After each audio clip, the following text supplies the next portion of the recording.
There's another shot coming in. There's another cracker. This time from Holohan. Oh, what a goal! Open wide for some soccer! Oh, yes! Oh, yes! Oh, yes! Yes! Oh, yes! Oh, yes! Yes! Oh, yes! Oh, yes!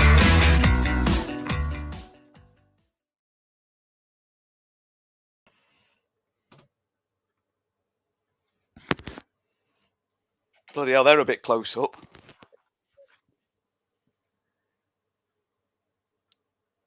He don't realise he's muted, does he? No, not bad, you muted. Oh, do you know what? Bruce is that close to a one-match suspension, people. He went on Twitter, giving it the big one when he's a negative Nelly like everybody else. He is that close. In fact, if you think Bruce needs a one-match suspension, we might even put it out there. He's getting a bit too big for his boots. I don't know.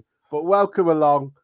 Thank you so much for joining us. It is a half-decent one to talk about. No Tom, unfortunately. He has been waylaid. And we'll leave him to announce that stuff as he goes on. But I'm joined by Mike. Mike, nice to have you along. Thank you very much for joining us deep in the south. How are you?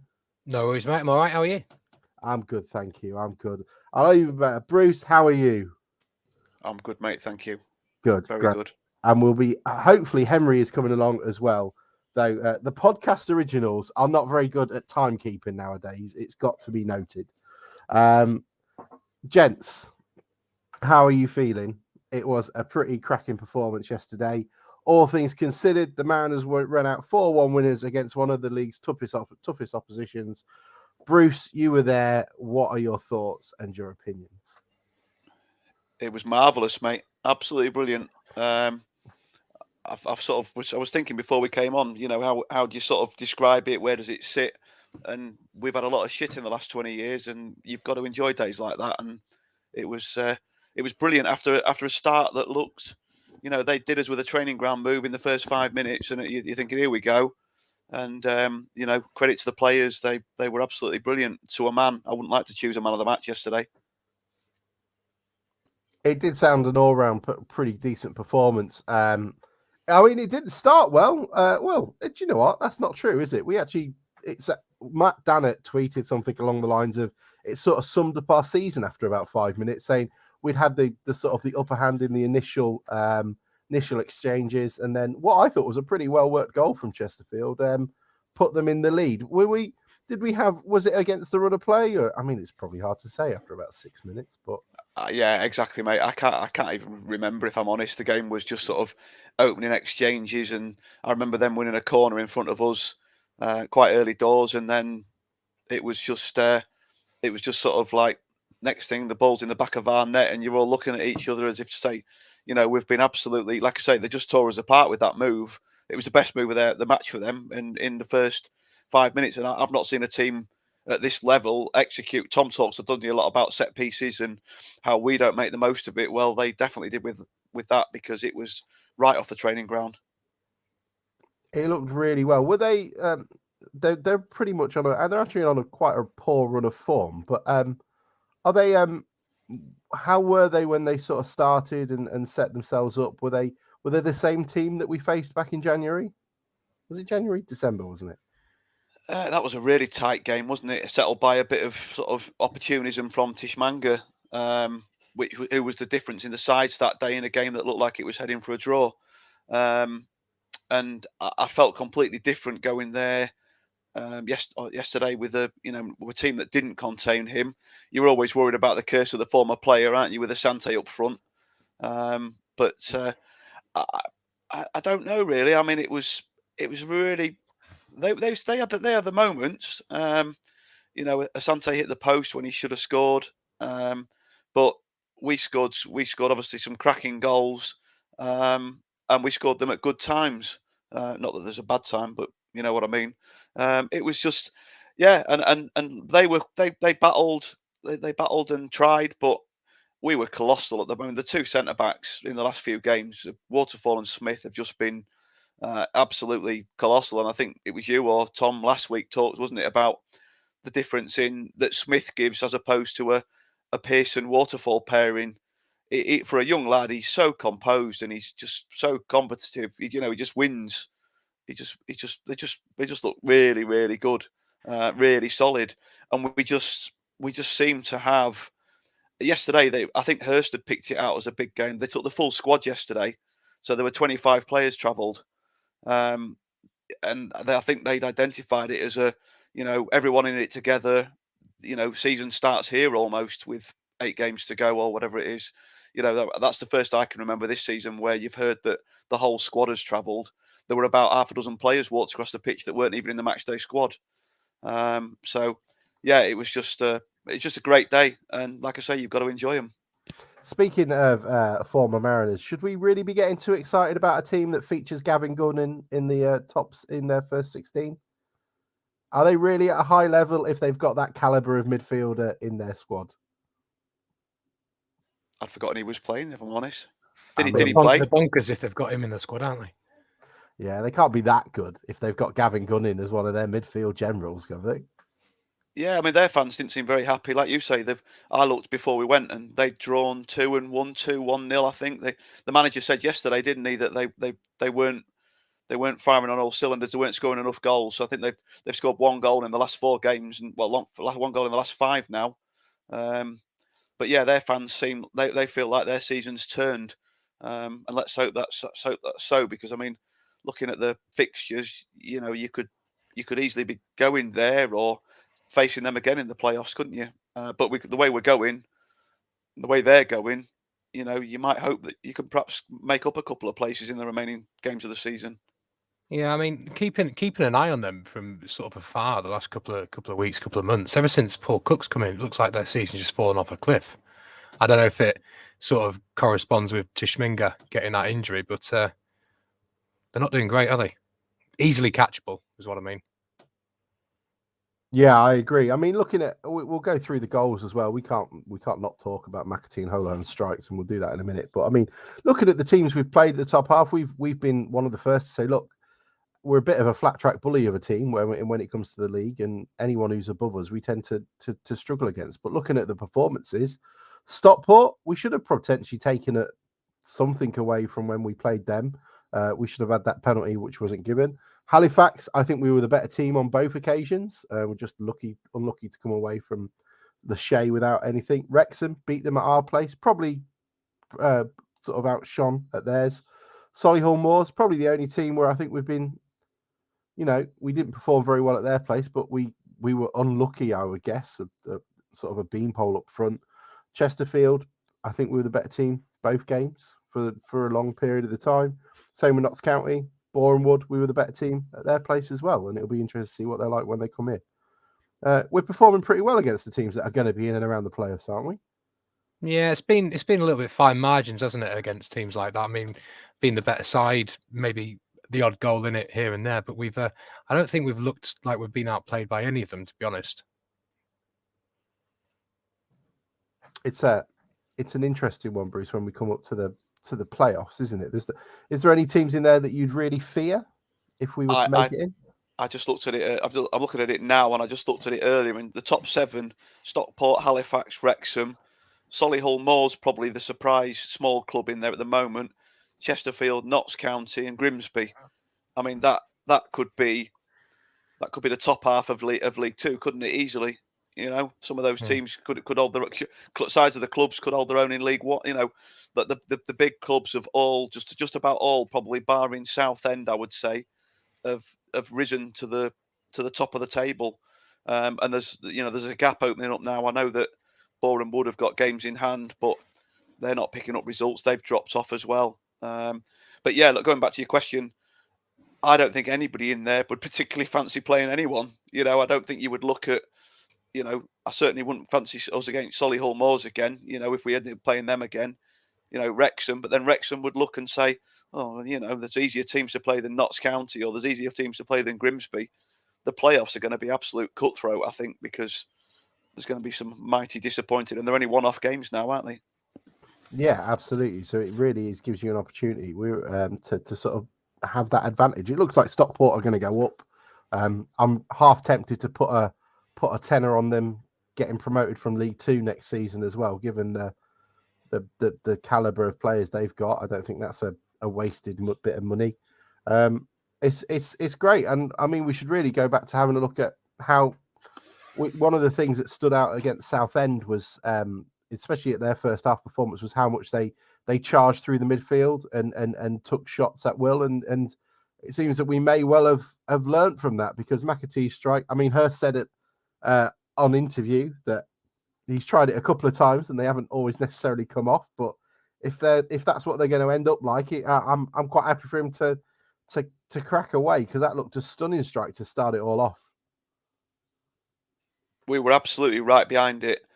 Literally, we were just perfect view, and he hit it. I didn't see it hit the net, but you saw it go past the keeper.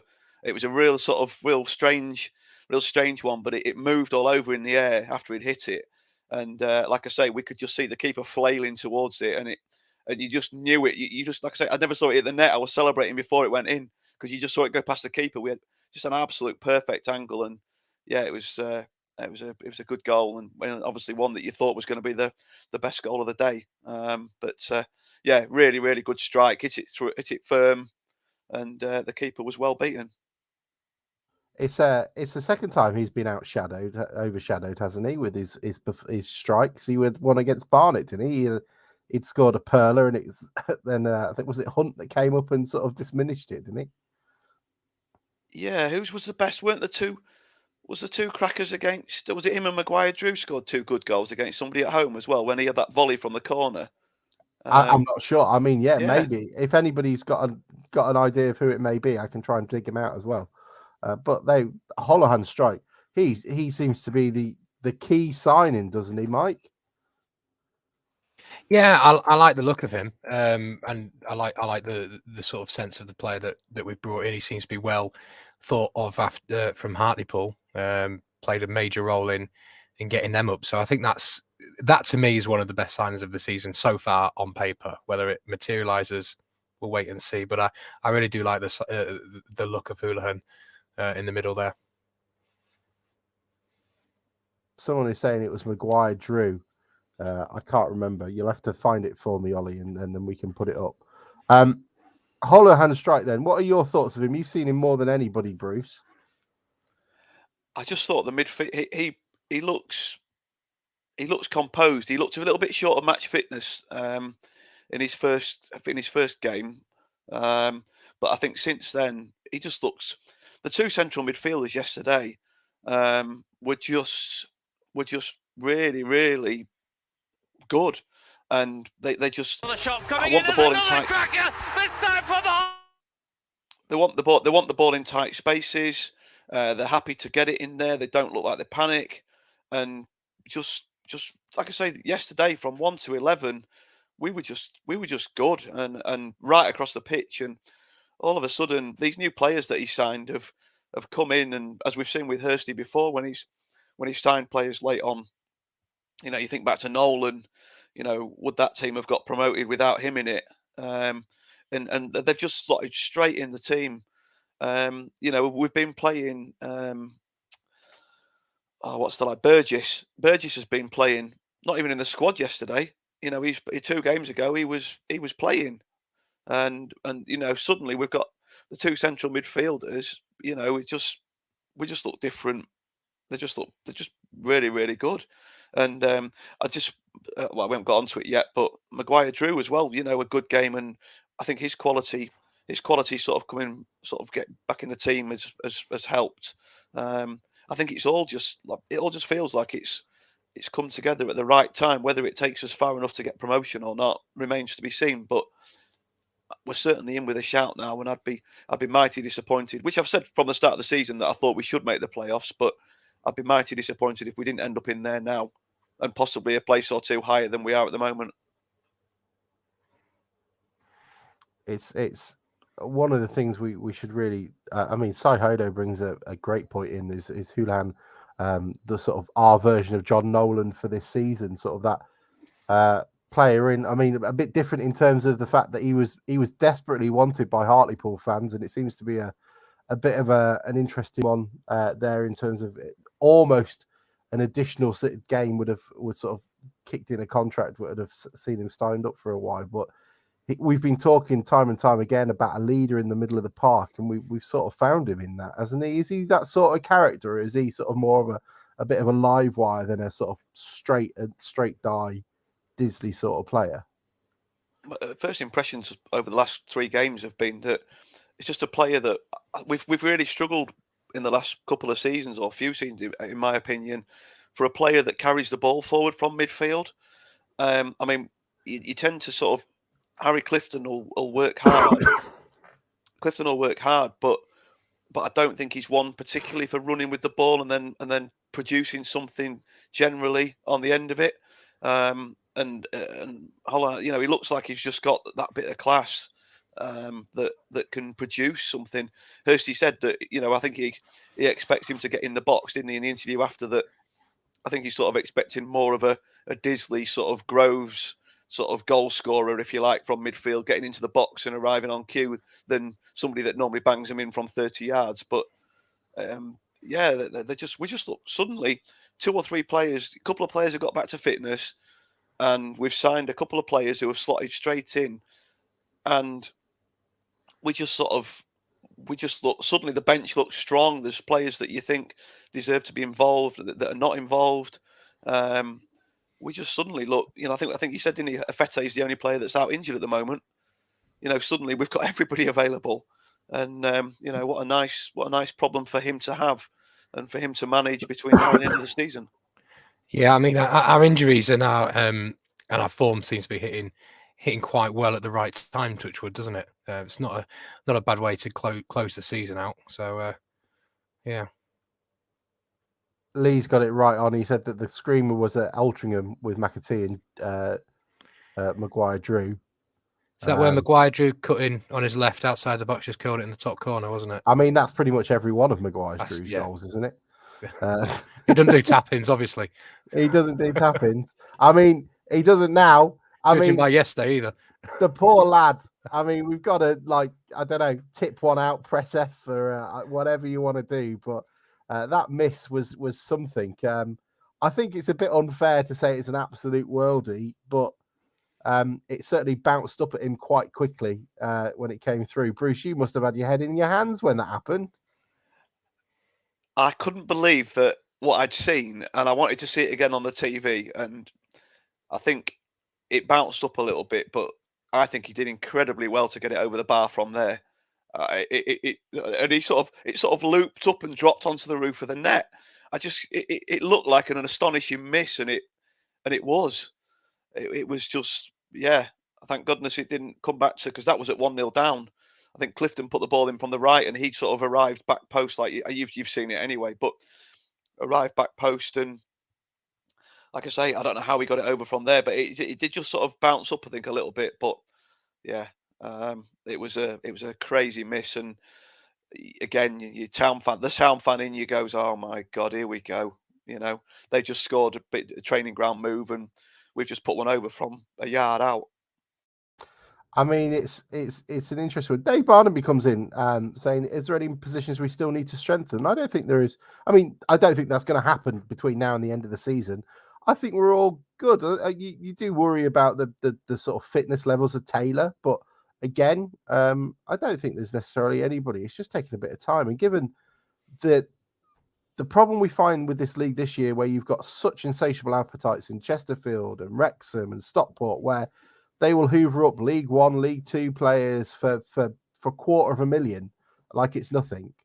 And Ollie Palmer for 300. It is taking a bit of time. And I guess the problem we've had, in my opinion, was that we've technically had probably 3 teams this season. We had the one that started the season that was all firing, all guns blazing, and Hurst needs to take a little bit of responsibility, perhaps, for like, you understand if Hunt's going to be a star and he's only here for 6 months, that can be an issue. And then we had the transitional squad that saw us had that deep, that sort of little dip. But now he's built it up again, and what was it? Only 3 players started yesterday that started the game at the start of the season.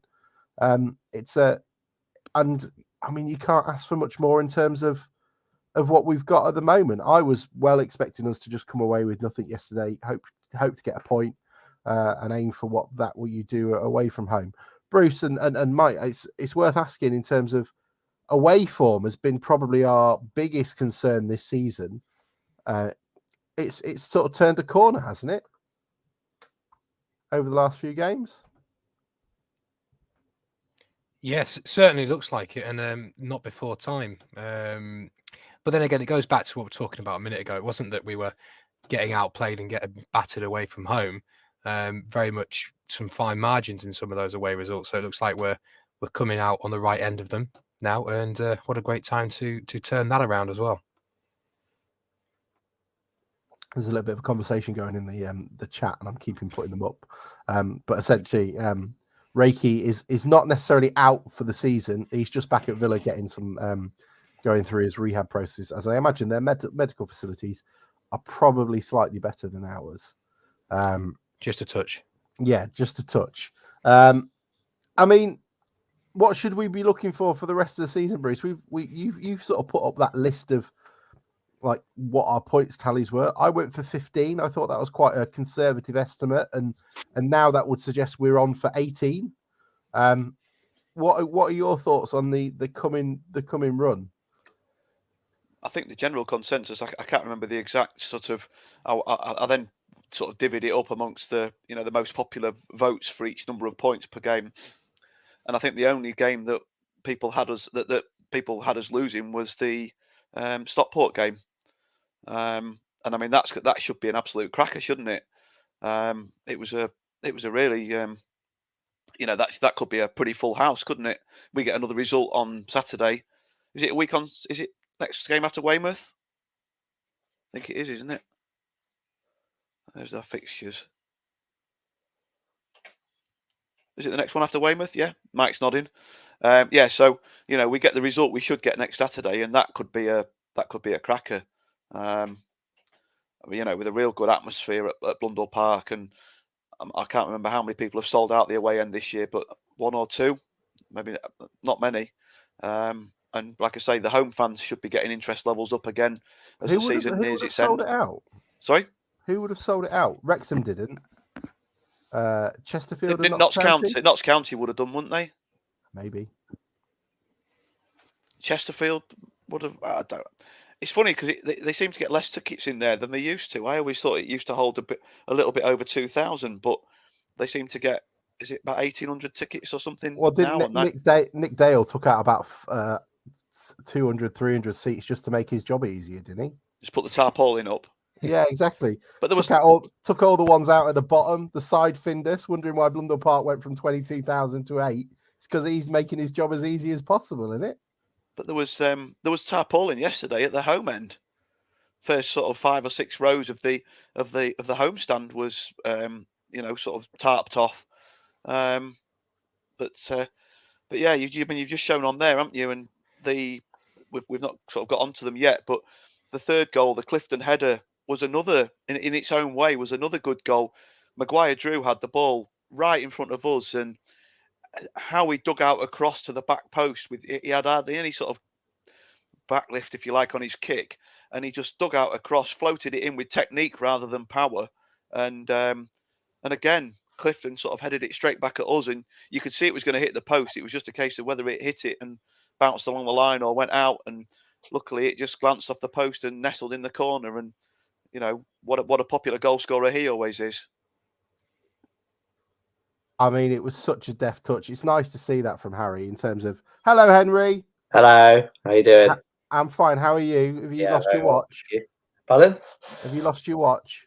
Yeah, something like that. He's lost his 20 minutes to talk about his sponsoring for his marathon, but we'll probably, if we got time later, we'll do that. I'll plug it right at the end. Yeah, I mean, that header is exactly what you want to see from him, and he spoke at the start of the season about wanting to be a guy that came up with goals, and that's his 6th now of the season, 6th or 5th.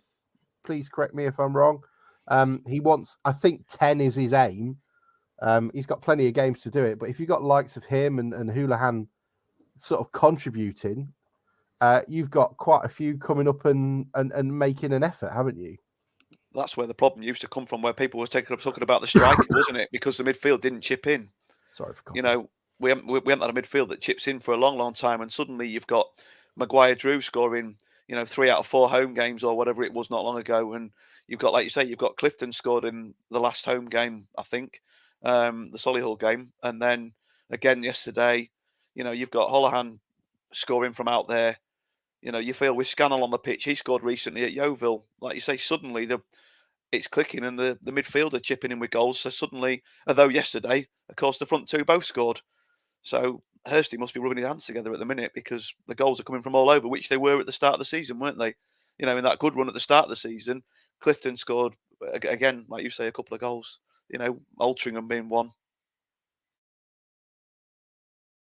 Henry, what are your thoughts on yesterday? And we'll finish on the last goal as well afterwards.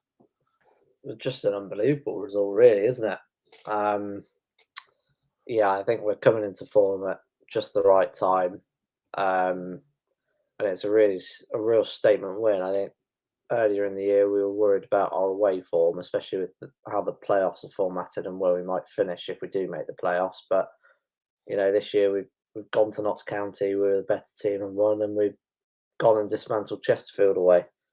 So I think it gives the whole team and everybody a whole heap of confidence should we make the playoffs, and even if we do have to play away from home. So yeah, absolutely amazing.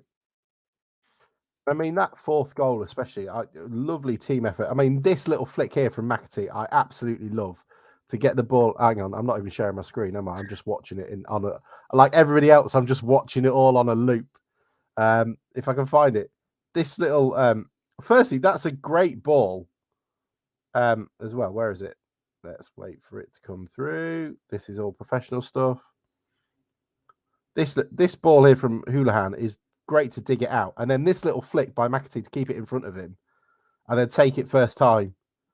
And then that touch to keep it low. That was just all beautiful, wasn't it? I mean, I'm just explaining what everybody's seen, but there you go. That was probably my nicest goal out of the lot of them. I would just deftly silence. Yeah, it was good. Dead air kills people. Dead air kills. Yeah, it was brilliant, and it's great for Paul and great for the owners as well, who have contributed quite a lot for them and brought in the players like Houlihan and Joey Jones. How was Joey Jones? Quite a lot of comments saying that he was doing some brilliant stuff yesterday. Bit of an odd one, isn't it? Him coming over from Dagenham and Redbridge. Did he compliment the midfield, Bruce? I thought he had a cracking game.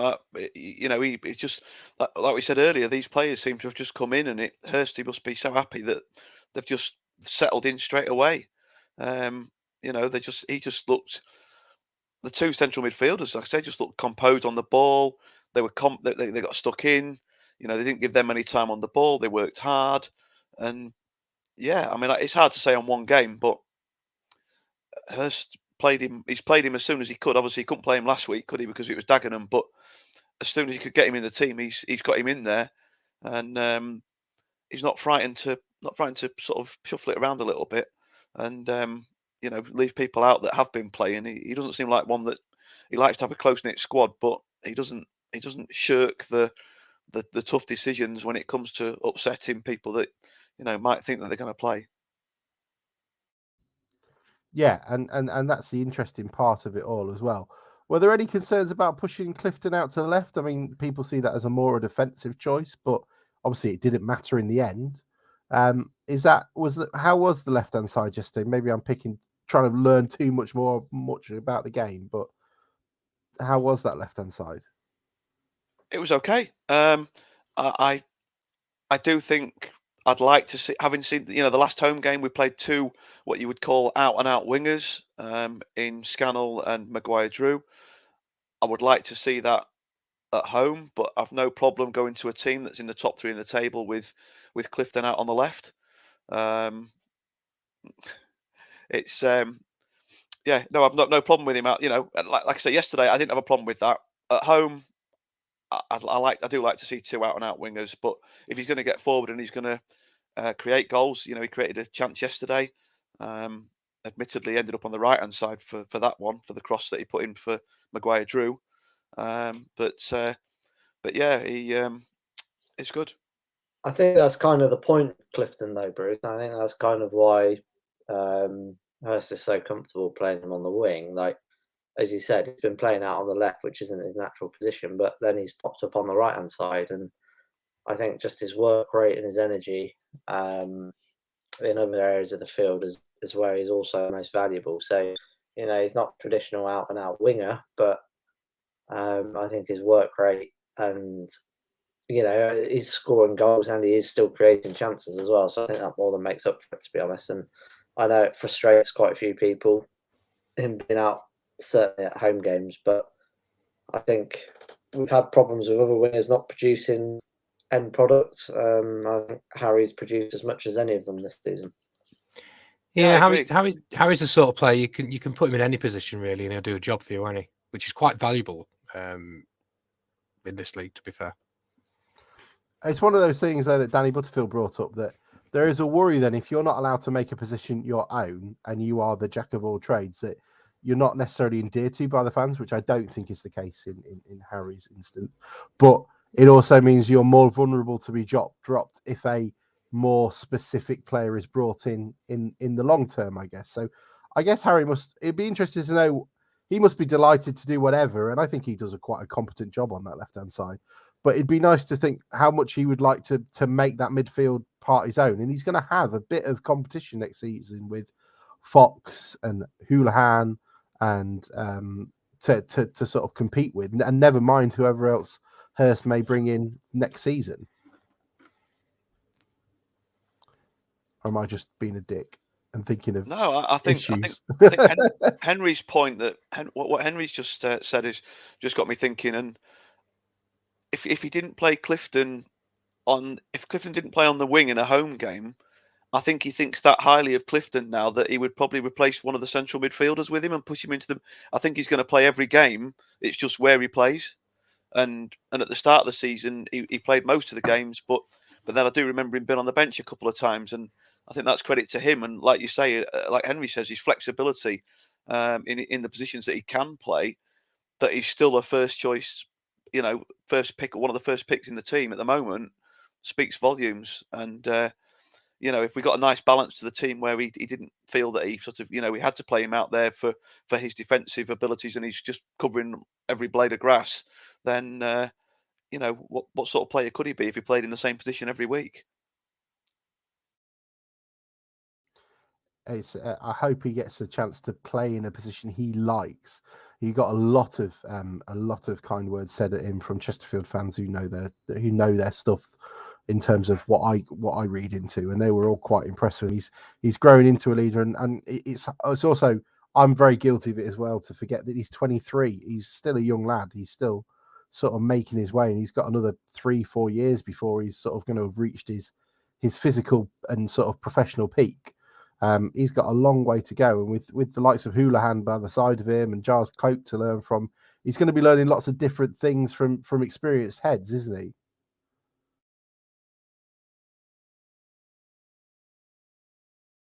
Okay, I'm glad you all agree.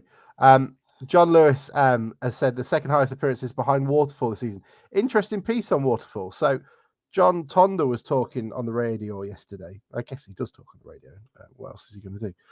But he was saying that it wasn't Holloway that gave him his contract additional year. He'd basically kicked in an additional year in his contract by playing a certain amount of games for the club.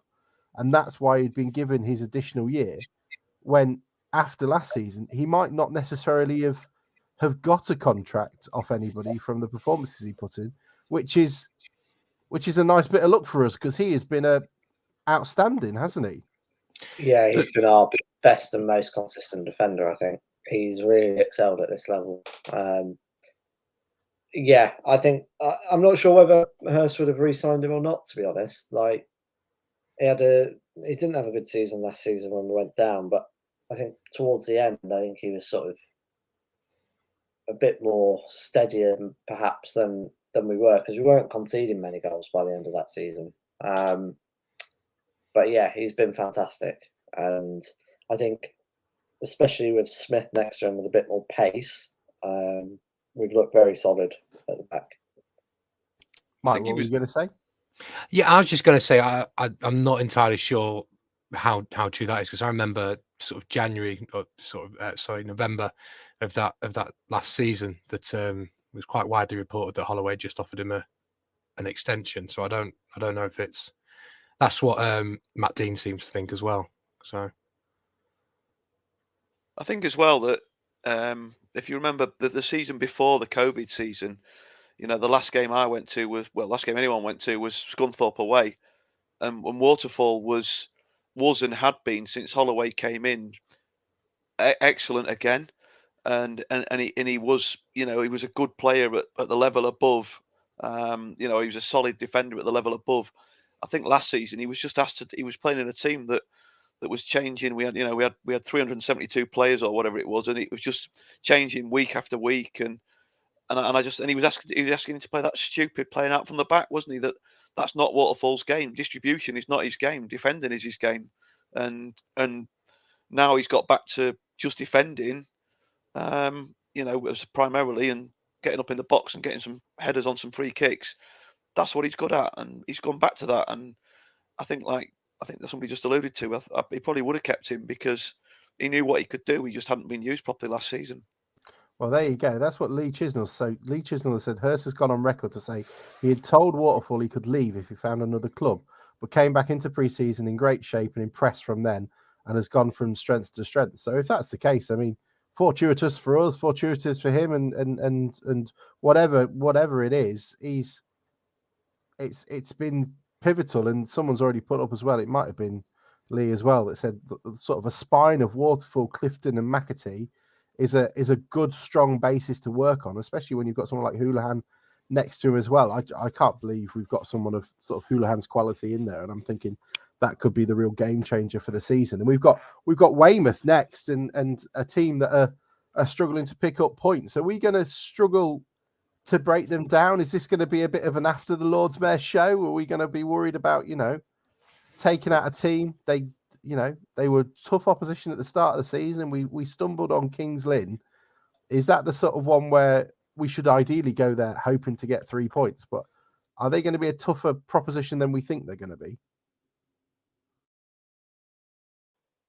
I think every game in this division we found out, haven't we, is quite tough. But I'd like to think, especially on the back of some decent form and some confidence, especially putting 4 past Chesterfield, you like to think we'd have enough to see 3 points out of that one.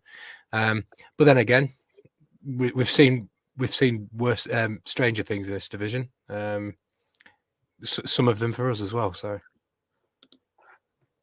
yeah, I mean, you look at the fixtures going forward, and you look at where the table is. Like Boreham Wood are in terrible form, even though they've got 3 games in hand. So you'd hope that playing them sort of the penultimate game of the season, I mean, you'd hope that we'd almost be above them by then anyway.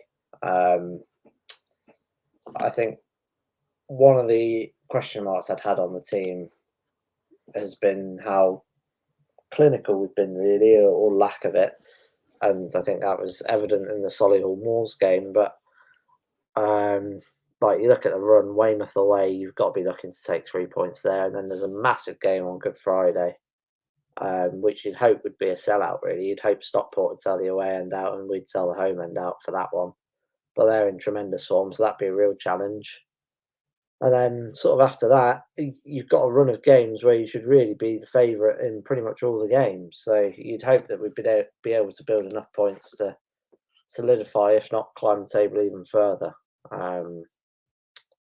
So yeah, I think every match is obviously crucial at this point. I'm not sure what points tally I'd be comfortable with. I think it's got to be at least 75 to make the top 7. I don't even know what we're on. Let me have a look. I'm gonna go full Tom here in his absence. I'm saying we're nailed on for playoffs now. There you go. Go for automatic promotion, are you, Mike? Yeah, we're staying up.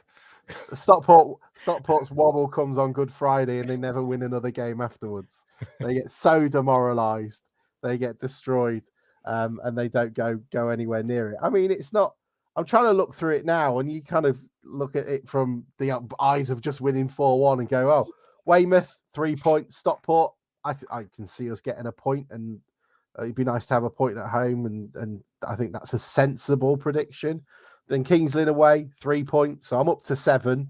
And then you got Torquay at home, 3 points. That's 10. Barnet away, easy. Everyone's got wigs on or Viking helmets or whatever we're doing. So that's 13. Maidenhead at home, 16. Boreham Wood at home, they offered us nothing when we played them. That's 19 points. Eastleigh away, great away day, fully pumping. We've won 15 on the trot. That's another 3 points. Tom's Was that 22 points? Because that takes us to 84. Stockport are on 79 already. They're not getting anywhere near us. We're going to win it with a 3-point gap. They'll win the next game, and then they'll lose to us, and then lose the rest of all the rest of the games, and we'll nick it by a point. Points deduction, mate. Points deduction. I mean, they're going to Stockport are the club. I always say this to them. Firstly, you've got an away end with no roof, so you're put in the same category as Bromley and Boreham Wood for a start, lads. But they're also that council house family that you know that's got an 85-inch TV in a small council house. They've just got to afford the house now that goes around it because that massive TV screen they've got on their away end, it's so bright. It's like when you've turned your TV on after a good night out and it's a bright, pure white screen burning into your retinas. It's a monstrosity. You can't have that going up as champions. Let's be honest. So we'll pip them at the post at the last minute. Sounds like when I used to wake up after a good night out at about 4 a.m, laid on the sofa with an half-eaten kebab and Phoenix Nights on. And then look at your phone. I'm not sure that my phone play had Snake on it in those days. That's true. Henry, you haven't been around for a bit, so it'd be good to get your. That is a dig. What is your overall thoughts at the moment, and sort of since we last had you on back against, I don't know, was it Barnet when we won 4-3 or something? No, cheeky. No, I think I was last on after the county away game, maybe. Oh, what? When we played Stockport in August? Yeah, something like that. Yeah, wow, it's hard not to be overly positive after a massive win like that. I think the one question mark for me before this was, can we go away from home twice and then go to Wembley and win 3 games in a row? And I think after beating Chesterfield like that so convincingly, and the performances we put in at home, I know we didn't win the Solihull Moors game, but we should have won that. Like, it's hard not to be really optimistic, to be honest. Yeah, I think it's just a question. It'd be cracking if we could get a home playoff game, even for the first round. And I think, Chesterfield aren't in great form. How do we do that? County. I don't understand this stupid playoff thing. How do we get a home game? Finish 4th or 5th. Okay. 4th or 5th. I think there's a realistic possibility of finishing 5th, maybe even 4th. And if you can do that, get a home playoff game. And if you have done that, even if we finish in the playoffs, the form we've been on since the new year really has been cracking. You look at who would be in the playoffs. Wrexham are in good form. Halifax are a good side, but you'd be going into those matches confident that you'd get something from it. Really, anything can happen. But I think maybe before Christmas, start of the new year, I wasn't as confident. I think the last sort of 3 or 4 weeks have built confidence, and I think the form we're in, how together the team is, which always seems to be a strength of Hurst. We're coming into fitness at the right time. Players are coming back, and I think one of the biggest credits really for him is just he seems to pull midfielders out his arse. Like, we've had some bad luck with Callum Jones's injury, Ricky's injury, and he still pulls out Joey Jones, who's played really well in Holohan. So credit to Paul for that one. I think we're coming into form at the right time. I think if we could get something against Stockport in front of a big crowd over Easter, I think that'd be massive, and I think that would give us so much momentum. And I think playoffs is all about being in the right form at the right time, and we seem to be doing that. So it's really hard not to be optimistic, to be honest. And I think we've got 4 home games. Hopefully we'll have big crowds for all of them, and we'll go into the playoffs firing, and then you never know. And at the end of the day, a one match in the playoffs, it doesn't matter whose budget is what at the end of the day. just as long as you get there. So, yeah, Rex- hard not to be really optimistic. Wrexham are the only team that I worry about. Like, they're the only ones that feel superior to us. So, I mean, maybe I'm just still thinking back to the coldest game on record, but I don't know. Wembley with them freezing my gut nuts off with Ryan Reynolds doing a lap of honour. I think Ugh. Wrexham are the ones that worry me the most as well for what you said. And, whether you're going away from home there in the semi-final or playing them at Wembley, I think that would be the real big test. I think you'd rather go to Halifax, wouldn't you, in the semi-final? Yeah. You'd rather go. Yeah. I'd rather play Wrexham at Wembley than play them at their place. I'd Yeah, agree. you imagine playing like Halifax. You'd feel that end at the Shea. If they let us, it'd be a bit of a party atmosphere, wouldn't it? Yeah, well, I mean, if they'd let us have the tickets, we'd probably have as many away fans as they would home fans for that game. And I think Oh, if you like played, back to your old days, Bruce, with your chip van or whatever it was. if you played Wrexham in the final as well, they'd be under massive pressure to go up, wouldn't they? With all the money they've spent and the hype around them would be like, it would be immense. So yeah. Anyway, we're maybe getting a bit ahead of ourselves. I was just going to say, while Henry was talking, Especially when we're going to win the league. if we don't go up this season, suddenly I'm a lot more optimistic about next season, because I think a lot of these players that we've brought in that are on deals till the end of the season would probably be quite easy to persuade to stay. And suddenly we look like we don't need too many players in the summer if we can get the people that we've got here signed up again. I think It we changes the look good. narrative, doesn't it? It changes it from a team struggling and just getting there to a team that's found its mojo, it's clicked at the right point, won 15 on the trot or whatever it is. Yeah, I mean, next season, especially if we can get Stockport and Wrexham out of this league as well. Yeah, and you'd be building from a base where you've got 10 or 12 players that you'd easily want next season already here, and you'd be adding sort of 6 or 7 players to the squad, which, over the last few years since Holloway joined, it's been such a turnover in players. Even this season's been such a massive turnover of players. So you'd be building from such a much more stable base. And, if worse comes to worse and we don't go up, and hopefully you get a couple of big money teams out of the league, you look what's coming down, Scunny are in disarray, and it's probably Stevenage or Oldham, I think. And, you'd be looking at probably being the top 3 in attendances, top 3 in budget maybe, with a stable team already here. So you'd be really looking to push next season regardless.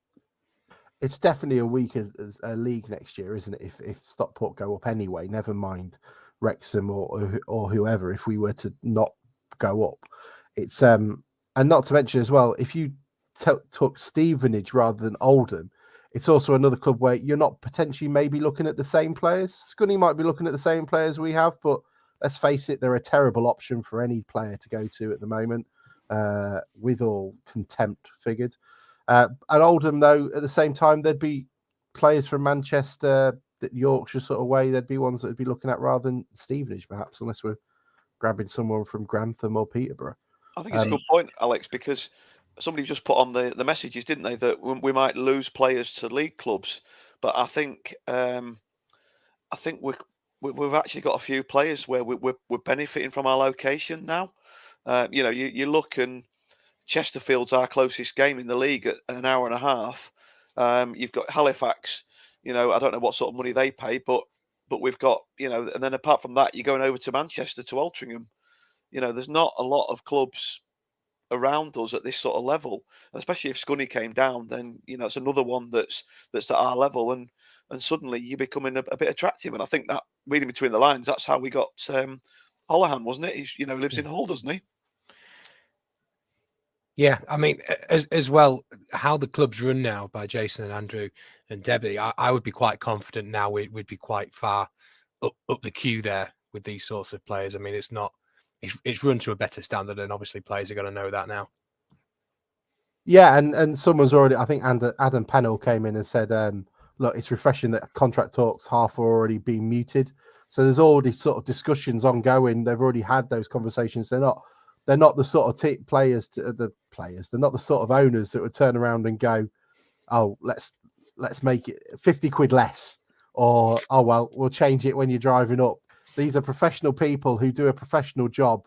They're not, looking after themselves and only themselves. They're going to do a good job, and they'll bring in players like Houlihan to support. This is the stuff we were so excited about when they came on board. And yeah, it's not TikTok money. It's not, whatever Stockport's money is. Like, it's sensible and good management, and it's only going to go one way, because guess what? In League Two, most of the clubs up there are run terribly. Yeah. It's sustainable, isn't it? That's what they're looking for. I mean, Yeah. you don't want what we had last time I was down here, and even when I was in League Two. You get to the end of the season, you have no idea which one of your players are going to be staying or not. You've got a retain list of 12, and you're waiting to see which one of those 12 are going to say yes. I mean, if we can be a bit more proactive at securing people we want to keep, it means we can spend more time at the end of the season getting those new players and putting in additions to what we've already got. I think that's also her strengths coming, because his strength is generally recruitment and team building. And I think regardless of what happens at the end of this season, whether we stay down here or whether we go up, I think he's got an idea of who he's going to want. Having proactive ownerships, get on top of that and be ahead of the game, then I think that puts us in really good stead. So yeah, really optimistic. I think next. How long do we have the parachute payments for? Just, do you know? I just thought it was the year. I think it's just one year. Andrew said. Isn't it like $500,000 or something? Excuse me, something like that. It was a lot, isn't it? And it is. I think it's, maybe I'm wrong. I mean, the club are nice enough now that we can probably reach out and ask. But I know it's probably the youth funding that gets the problem. And after 3 years, and that's the big problem. After 3 years, the youth team doesn't have a league to play in. No, that's their big problem that they have. No, so we really need to have a good go at going up this season or next, then, don't we?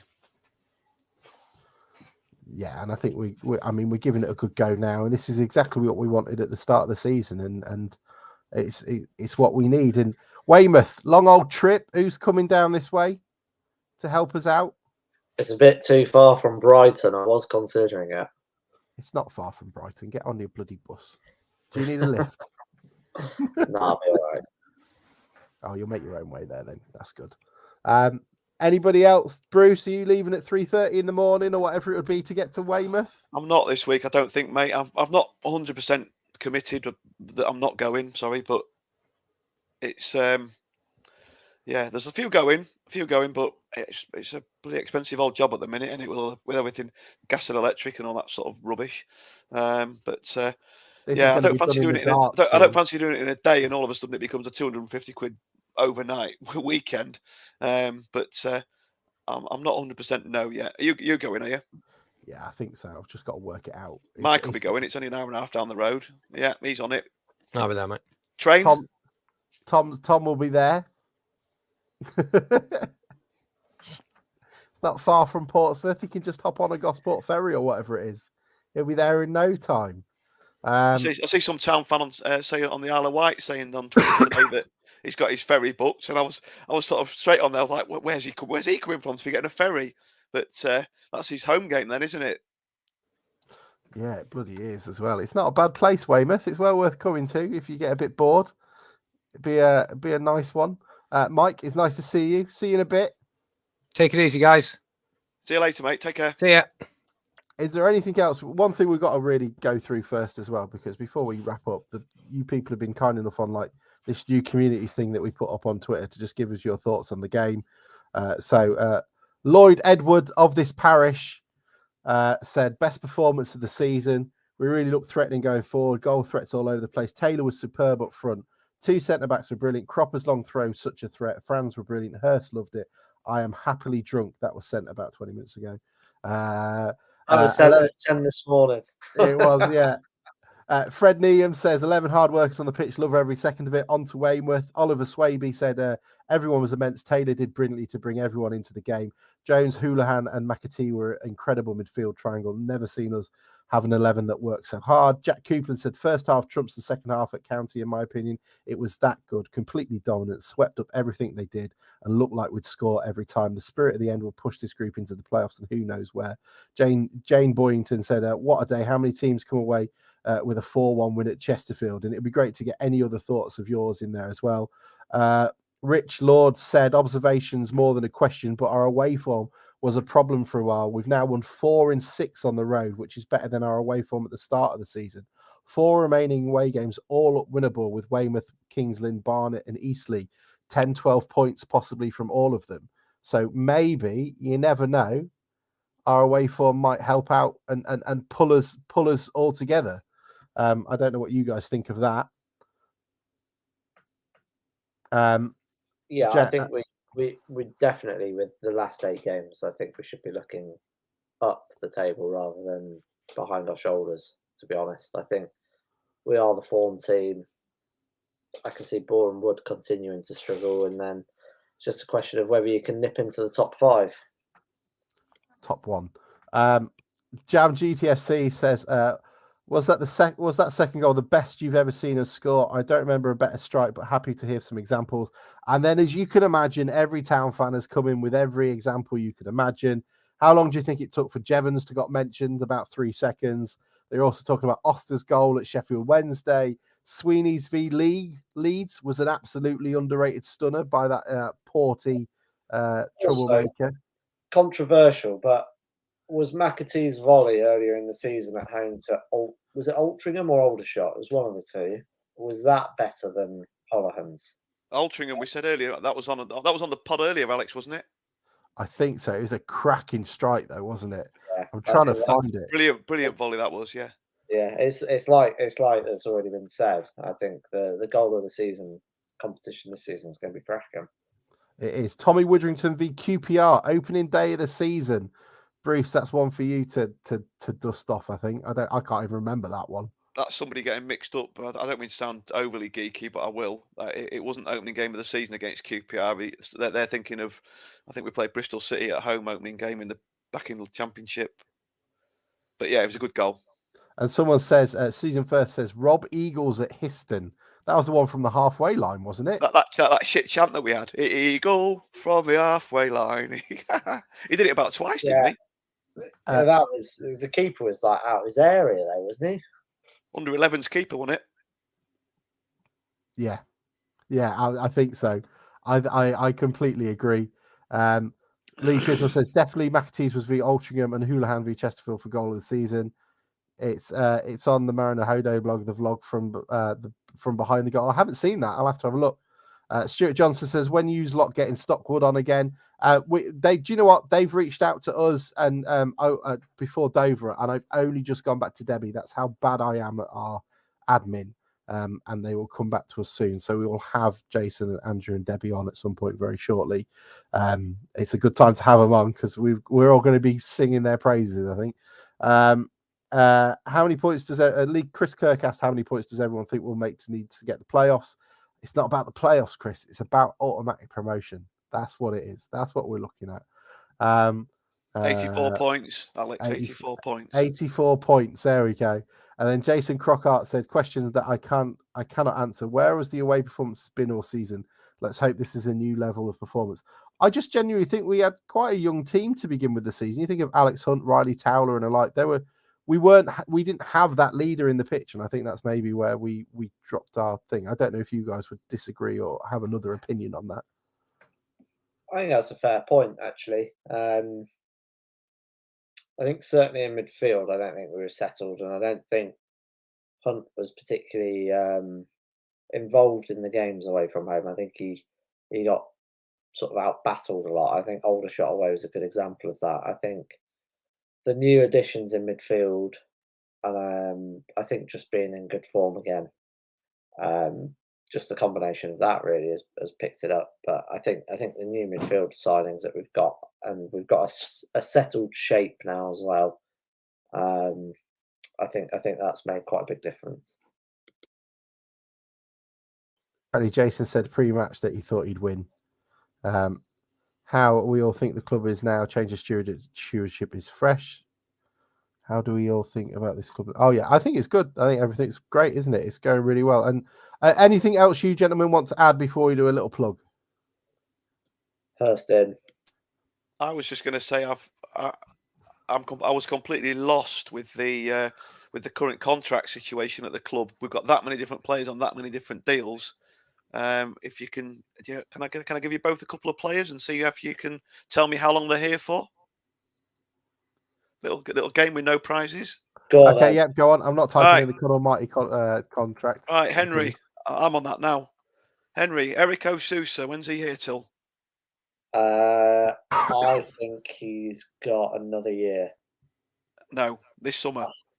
Oh, Alex, Sean Pearson. he's here for 2 years, isn't he? Because that's the That's reason the why. easy one. Yeah, Well, that's the reason why he it's not finished yet. So he's here till when? 2 years, isn't it? Yep, summer of 2023. Because it was that Wrexham only after him a year, didn't they? Yeah, John Lewis, okay. it is coming, and we'll have more news on another flag coming soon. So someone will have to take the other one off my hands. How long is Gavan Holohan here for, Henry? 2024, isn't it?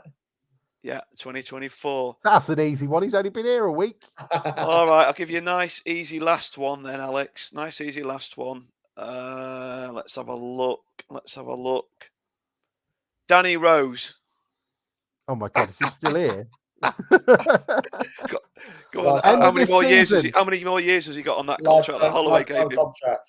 In real terms, he should be done. But in Cloud Beepoop land where he lives, he's probably here till 2030. 2028. Good try. Yeah, Oh, you'll be pleased to know that he officially leaves in May this summer. In May this year. he left this fucking planet years ago. And Christ. that's me done. When's his testimonial? It's going to be held at Vodafone's 5G network. We'll all form a chain of hands around a pylon or something. Yeah, exactly. Look, apparently we've been nominated. Thank you so much for an award from Non-League Bible 4 on Twitter. I have no idea what we win. Hopefully it's cash. But if not, if it's just a thing, if you think this is all right, go to their Twitter account. I think it's NL Bible 4 and put our name to it, and that'll be really appreciated. We're up against some pretty big boys, so we understand where we sit. It looks like a popularity contest, but we'd be very appreciated if you wanted to do it. If not, it's all right. Don't worry about it. Is that a good enough plug for that? I mean, if they told me there was like $1,000 on it, I'd do a bit more, but I'm not really sure what else we can do with that. We've not got to the stage where we're asking friends and family to do it yet, have we? No. And Si, look, I know your lad is nominated too, but I watched his video. I'm not plugging him. He didn't plug us on the video. So, you got to be fair on this stuff, So there we go. There are quite a lot of town nominees, from photographers to content creators. And if Liam Emerson or Sam Strand is watching this, unless the match highlights go out, what do they call it? Match day moments go out tonight.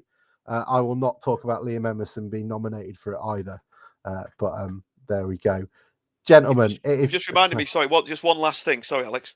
Right at the end of the game, we were celebrating a 4-1 win, and one of our photographers was having a barney with one of the stewards on the pitch, who kept trying. I don't know if you saw the picture that I put up. They were arguing about whereabouts on the pitch he was. So this steward, the photographer, was basically on the byline trying to take a photo of the corner of the opposite side, and the steward went and stood nearly on the pitch right in front of him. Then the photographer starts giving him wanker behind his back. And it's just like, oh, this is just getting out of hand. And the police are trying to contain the town fans who are going balmy behind the goal. And the next thing, there's 2 or 3 stewards watching before they thought their chief steward was going to get in a scrap with a town photographer. Sorry, I thought that worthy of mention. No, I mean, there's some notable mentions from brilliant. yesterday. There's the one with the town fans who had stolen a trolley and were taking a trolley full of booze back to the train station after the game. There was the bloke who was dragged out by his arms, followed by his lad giving the wanker size on AstroTurf. On the AstroTurf round the pitch. He's not going to be able to sit down for a month. That adds a new meaning to the phrase sliding tackle, doesn't it? Yeah, absolutely. Lee Bleaves was putting up endless photos as well of every photo he took of a fat steward stood in the way of him. There was quite a lot of them going on. It looked like it was it's one of those games that I really miss when we all go on big mass. And I imagine we'll have 1,800 at Weymouth as well. You know, that's how much it'll cost to get there in petrol, I think, from town. Look, gentlemen, it's a pleasure to see you. It's a pleasure to see every one of you as well. Thank you so much for tuning in live. If you are downloading this, thank you so much as well. If you listen to it live, download it anyway. You never know. It might boost. I don't know. It does something, I guess. Henry, thank you so much for joining us. Pleasure. Your house looks more and more like a Zoom background meeting. If I think it's all the house plants. And Bruce as well. Always a pleasure. Thank you very much. Cheers, mate. Thank you. Have you noticed we've got the April calendar has actually got a player that's still here on it, Johnny McAtee. Oh, lovely. Bloody hope he is. Yeah, so I'm on the right calendar on the right year this year. Did we know who it is? Do you know what? The one that you keep posting, the Peter Handeside, is very evocative. It takes me right back to my childhood for some reason. I just remember that image time and time again from the 2001 collection. When you fell in love with Town, and what a way to finish a pod. Oh, yeah, absolutely. And who can't fall in love with them when they play those games like that? It's a shame the other 45 end with 2-0 defeats. Thank you so much, everybody. We'll see you all next week. Enjoy Weymouth if you're going. If not, totally understandable. We've all got to heat the house somehow. And we'll speak to you soon. Thank you very much. See you all later. And good. I'm looking for the music thing. Bye. There's another shot coming in. There's another cracker. This time from Holohan. Oh, what a goal!